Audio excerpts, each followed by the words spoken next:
What's going on, man? Welcome back to the basement. I'm Ron. Today we got on the Jazz t-shirt. It's laundry day in the Stewart household, but this is a shirt that I hold close and dear to my heart. This is my old coaching shirt. So my freshman year of college, so that was community college, I would commute or whatever. I had my little brother still at home. He was in 8th grade at the time playing rec basketball. I ended up coaching his team. We installed like this full court press where we had like coffin corners and traps and shit.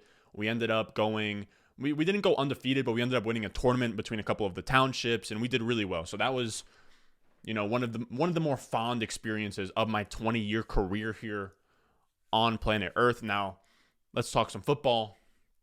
We got week 4 fantasy football trade targets. We're going to go over 3 must buys, 3 must sells. Now, before we go anywhere, I cover fantasy football content daily from now up until week 17 when y'all are going to be winning your championships. So make sure you go down below, subscribe, leave a like. Let's go.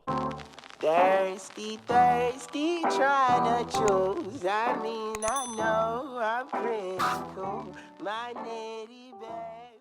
I'm going to need y'all to sit back, relax, grab a beverage, maybe some popcorn, because this is going to be one of our more in-depth trade targets here. I really love Robert Woods as a trade target this week. I have like a full page of notes on it because this is somebody that I'm going to be setting out offers for in every single one of my leagues. And some might be confused about this because, he's wide receiver 47 on the season. Kupp is wide receiver 1, but this is perfect. This is one of these perfect opportunities where we go and buy a wide receiver that the owners are fed up with, especially because these owners of Robert Woods, look, I don't have Robert Woods in a single league, but I love him as a buy candidate because of the kind of the psychology behind it. Because I know a lot of people out there have Woods. They see Kupp doing so well and then get caught up in this whole who's the wide receiver 1, wide receiver 2 thing. I can't stress this enough. I see this across like so many of my YouTube comments. People are like, Chase Claypool can't produce because Deontay Johnson's the wide receiver 1.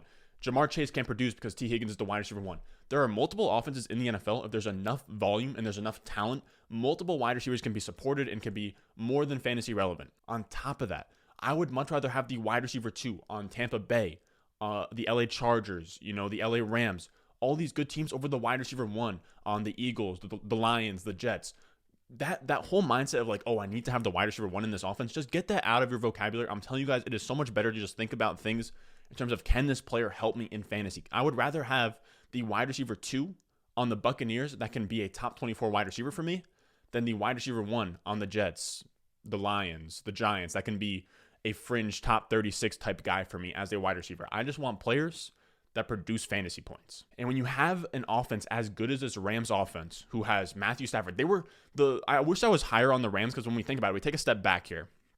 The Rams have been a top 10 scoring unit before in points per game with Jared Goff at quarterback. You swap him out for Matthew Stafford, and that's instantly a top 3, top 5 type unit. They could even do more than that. I think Matthew Stafford at this point, kind of in the MVP conversation. I think the Rams are in the conversation for Super Bowl. This is a really good team that is going to be a high-scoring offense. They just put up 34 against the Bucs defense. They're 3rd in points per game.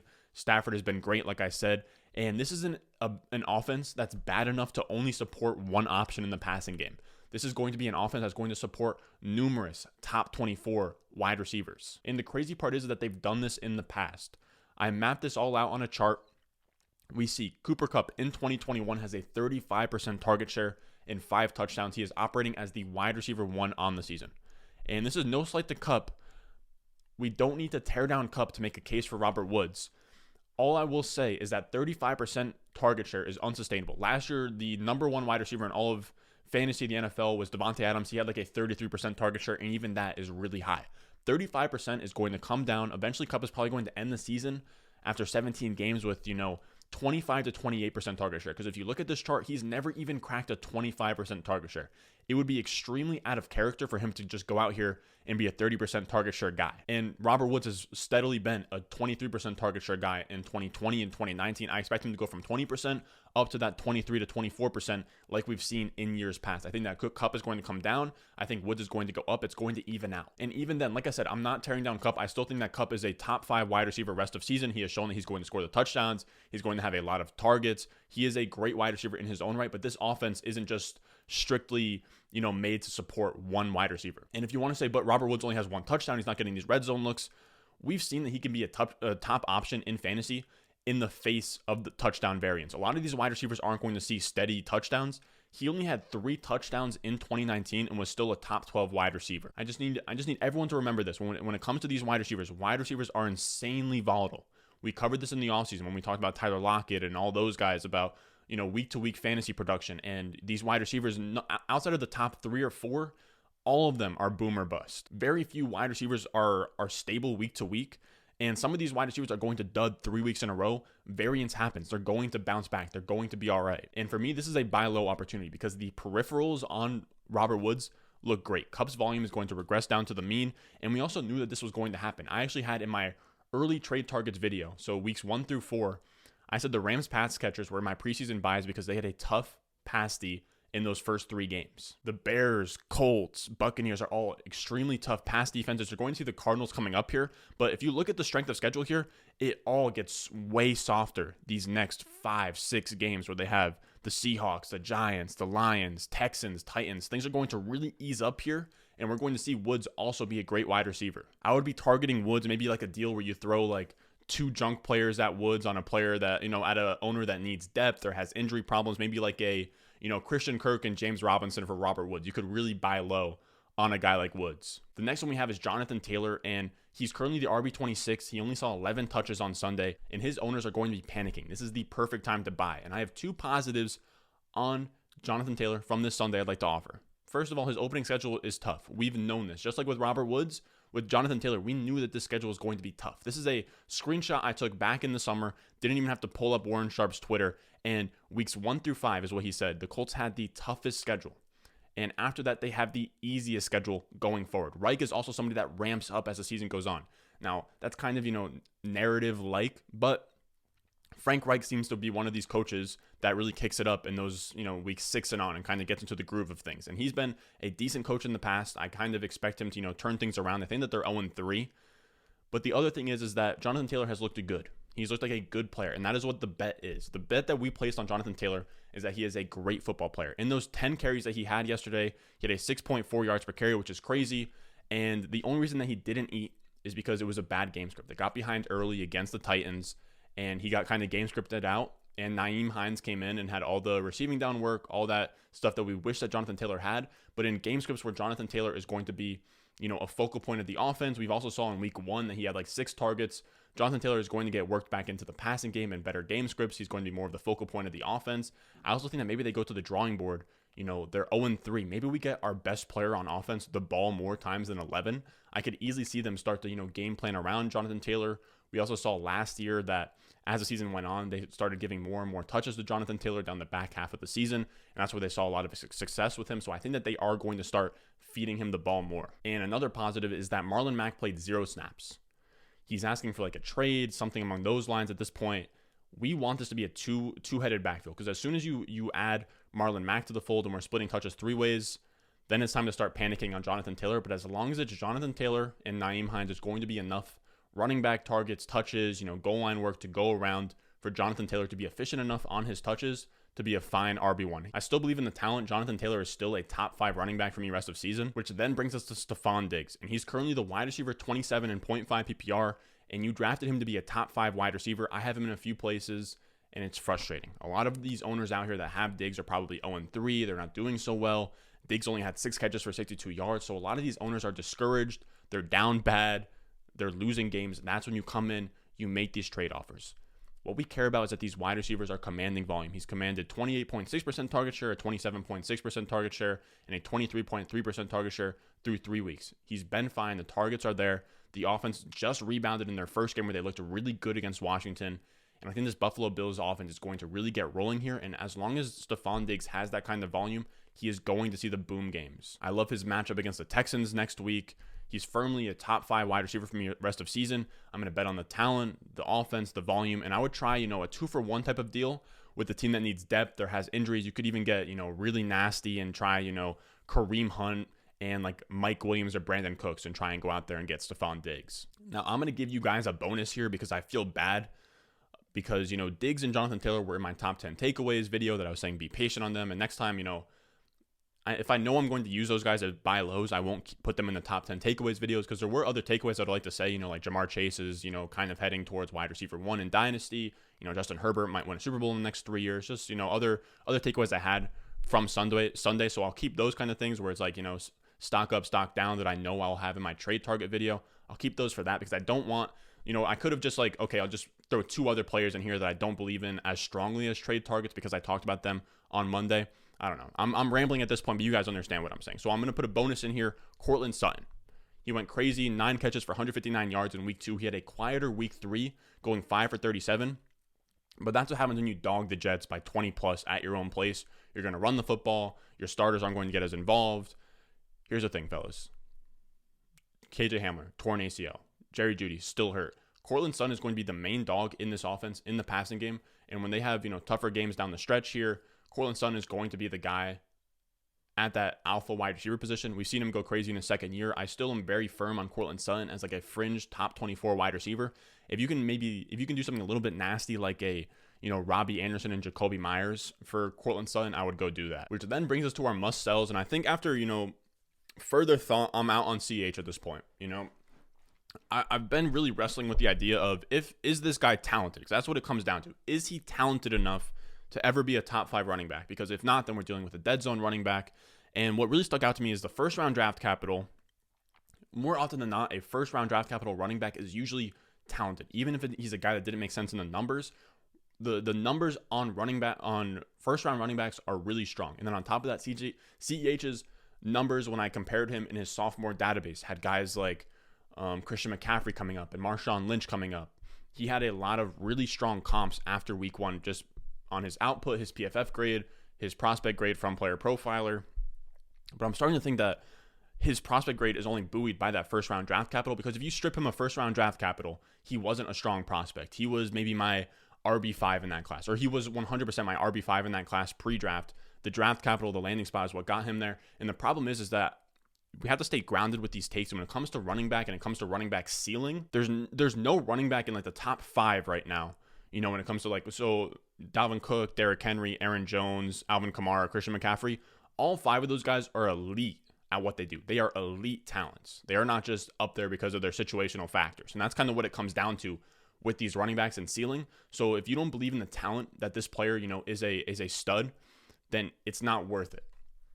And with CEH, we just got a huge selling opportunity. I have him in one league. Sadly, it's in the FFPC, which isn't a league where there's any trading. But if you have him, you just got a huge, the door was opened here. He had 17 for 100 rushing, only 2, 9, and 1 receiving. This was a game script where they were behind. They lost in this game, and he only got 2 catches for 9 yards. I get that he scored a touchdown, but you need more involvement in the passing game. If let's say he's not talented, he needs the passing game work. He's not getting it.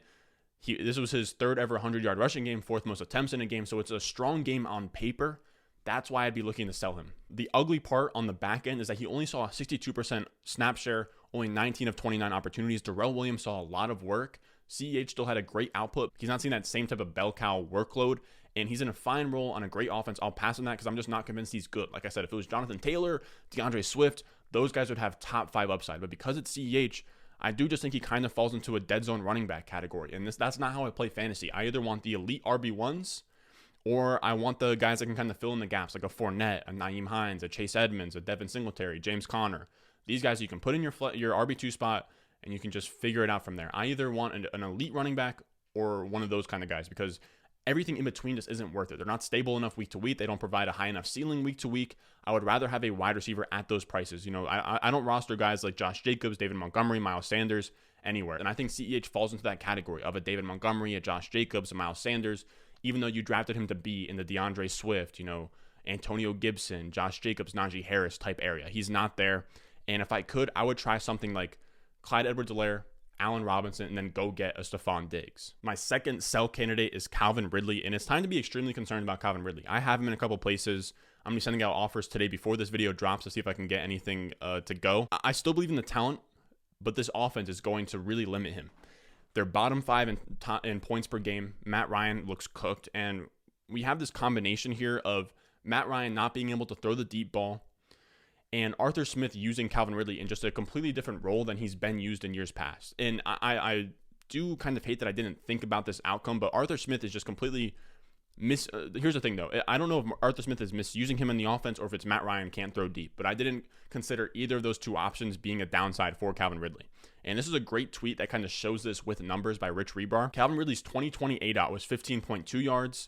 He had the most targets of 15 yards down the field. So he was getting targeted deep down the field. He was a deep threat last year, and that's where he made his bread and butter. He's going down there, getting efficient targets, deep targets. He's getting a lot of them as well.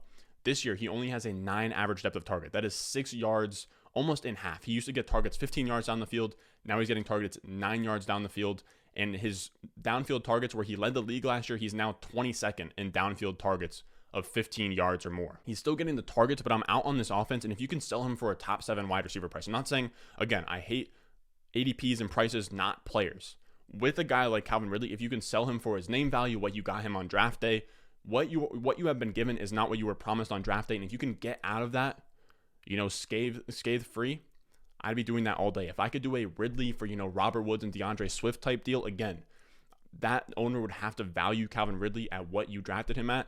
If you can swap him out for, wide receiver 1 type price, elite wide receiver 1 type price, I'd do that all day. This last one you guys are going to hate. We're going to talk about Ezekiel Elliott.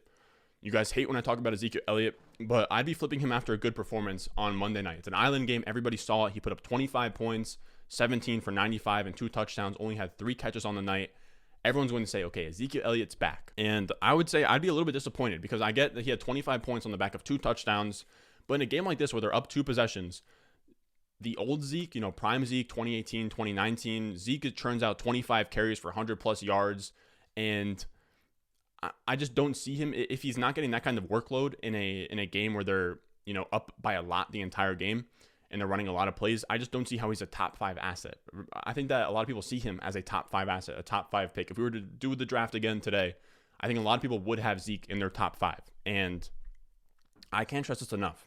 I don't hate players. I hate their prices and ADPs. That's all it comes down to. I think Zeke is a back-end RB1. And if I could sell him at a top 5 price, I would. This is no longer Zeke being the bell cow.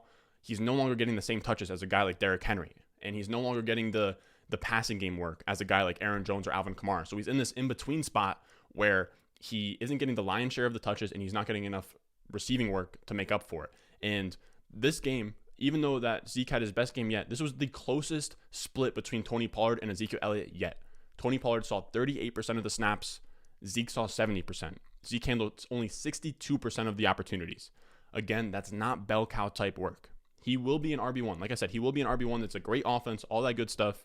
He will be a back-end RB1, but this is not what you were sold. Again, when you draft these players, remember, what am I signing up for here? When you draft Ezekiel Elliott at 5th overall, you are signing up for a player that is getting a 75% opportunity share on a great team, looks explosive, top 5 elite running back. You were sold a guy that was going to get a 75% opportunity share on a great offense and be the workhorse for that team. He hasn't been that so far. So if he's still producing like that is his role and you can sell him at the price that you bought him for, top 5 pick, that's what I would do. If I could do, Ezekiel Elliott for Jonathan Taylor and Robert Woods, I think that is maybe attainable. I'd go for a trade like that where you downgrade from Zeke to another stud running back and you get a nice piece on top of it. Now that's going to do it for us today. Let me know if you guys like, I kind of tried to include, trade scenarios of what I would be looking to do with these players. Let me know how you guys like those. If I could, do anything better to kind of make those a little bit more, because I don't want to just like give these trade targets and be like, okay, you guys go figure it out. I want to kind of give you guys an idea of what I'd be looking to do with these players. Now, as always, I love you guys. I think we're close to 6,000 subscribers. We might hit it by Sunday. I don't know.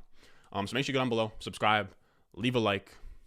As always, I'll see you guys.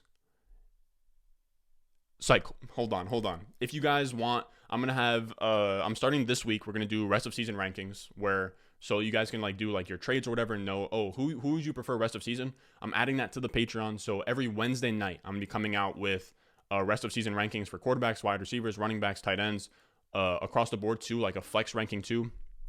So that's going to be dope. Make sure you check that out, patreon.com/Ron Stewart. Now, I'll see you guys in the next one. Trying to choose. I know I'm pretty cool. My nitty bag, my kitty boots. I got the juice. 10 old Chatham's on.